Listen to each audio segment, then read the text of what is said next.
Nazmul Hossain Shanto back to back century করে নাকি বাংলাদেশ এই ম্যাচটা জেতা ম্যাচকে নাকি হারিয়ে দিয়েছে, এরকম বলছে বাংলাদেশের যারা স্পোর্টস নিয়ে কন্টেন্ট বানায়।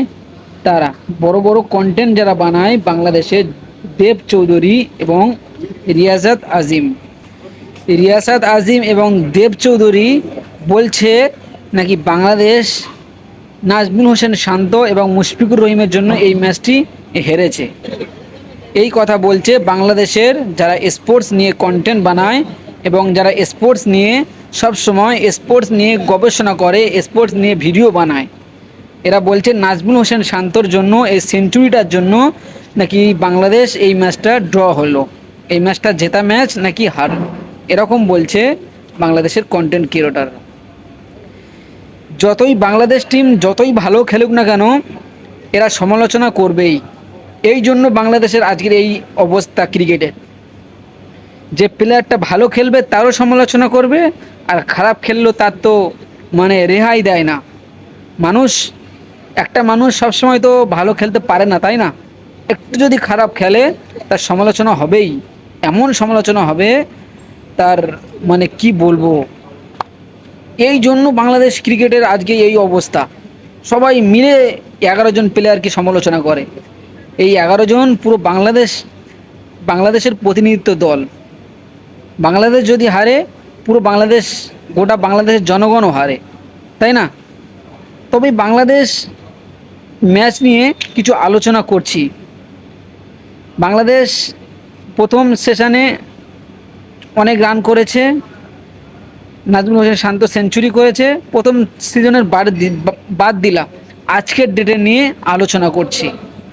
আজকের ডেটে বাংলাদেশ যখন পানি হয়নি, বৃষ্টি যখন হয়নি, তার আগে মুশফিকুর রহিম এবং নাজমুল হোসেন শান্ত যখন প্রথমের দিকে ব্যাটিং শুরু করে, দিনের প্রথম যখন শুরু করে আগ্রাসী মেজাজে শুরু করেছিল, বাংলাদেশ টিম শুরু করেছিল আগ্রাসী মেজাজে, কিন্তু শেষটা সেরকমই হয়নি।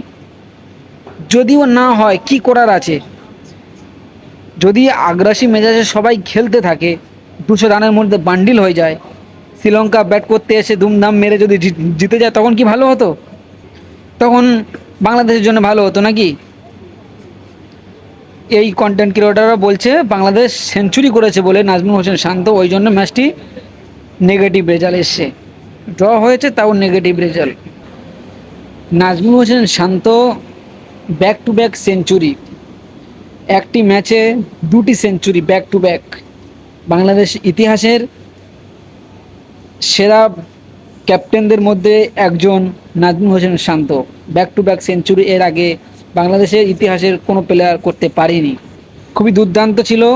এবং বাংলাদেশ যে ডব্লিউটিসির যে সার্কেল শুরু করেছে যেইভাবে, আমি তো মনে করি বাংলাদেশ যে আজকের যে রেজাল্টটা হয়েছে খুবই পজিটিভ রেজাল্ট। বাংলাদেশ জিততে পারত কিন্তু হয়নি, ড্র হয়েছে। খুব ভালো নয়, মোটামুটি ভালো।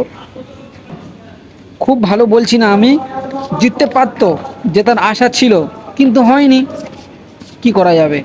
তবে যে রেজাল্টটা এসছে এই রেজাল্টটা পজিটিভ, ভালো রেজাল্ট। ড্র হয়েছে প্রথমে, তবে জিততে পারতাম, বারবার বলছি জিততে পারতো কিন্তু ড্র হয়েছে। তবে নাজমুল হোসেন শান্তর প্রশংসা করতে হবে, back to back century Bangladesh অধিনায়ক হিসেবে। তবে যেখানে বাংলাদেশের অধিনায়কের যেখানে ছাড়লো 295 রান করে, তারপরে শ্রীলঙ্কাকে ব্যাটিংয়ে পাঠালো, খুবই দুর্দান্ত একটা জায়গায় শ্রীলঙ্কাকে ব্যাটিংয়ে পাঠিয়েছিল যে আমরা হারবো না, ওদের হারানোর সুযোগটা আমরা রাখবো। খুবই দুর্দান্ত, এইটু বলে ক্যাপ্টেন। 295 রানে যখন পৌঁছে যায় তখন বাংলাদেশ ক্যাপ্টেন মনে করেছিল আমাদের এই রানে লড়াই করতে পারবো, ওদের আমরা 10টা উইকেট ফেলে দিতে পারবো, 37 ওভারে আমরা ফেলে দিতে পারবো। খুবই দুর্দান্ত, খুবই বুদ্ধি কাজ করেছে, খুবই দুর্দান্ত ক্যাপ্টেন্সি বলবো আমি। আমার সাথে হয়তো অনেকে একমত হবে না, কিন্তু আমি নাজমুল হোসেন শান্তকে প্রশংসা করব এই মানে শ্রীলঙ্কাকে ব্যাটিংয়ে পাঠানোর জন্য। কিন্তু জেতার জন্য খেলছিল, 4টে উইকেট ফেলেই দিয়েছিল, কিন্তু কি করা যাবে, চেষ্টা তো করেছিল বাংলাদেশ। এরকম তো বাংলাদেশ আমরা চাই, চেষ্টা করবে, হারুক বাংলাদেশ। যে ডব্লিউটিসি সাইকেলটা শুরু করেছে আগ্রাসী মেজাজে, এরকম মেজাজ যদি পুরো ওয়ার্ল্ড টেস্টে যদি এরকম থাকে, পুরো টেস্ট ম্যাচ আরও যত ম্যাচ আছে পরবর্তীতে যদি এরকম মেজাজে এরকম পারফরমেন্সে সব প্লেয়াররা থাকে, বাংলাদেশ একটা পজিটিভ রেজাল্ট করবে আগামী মরশুমে। খুবই দুর্দান্ত শুরু করেছে ডব্লিউটিসি সাইকেলে, আরও ভালো হবে আশা করছি, বাংলাদেশ টিম আরও ভালো করবে।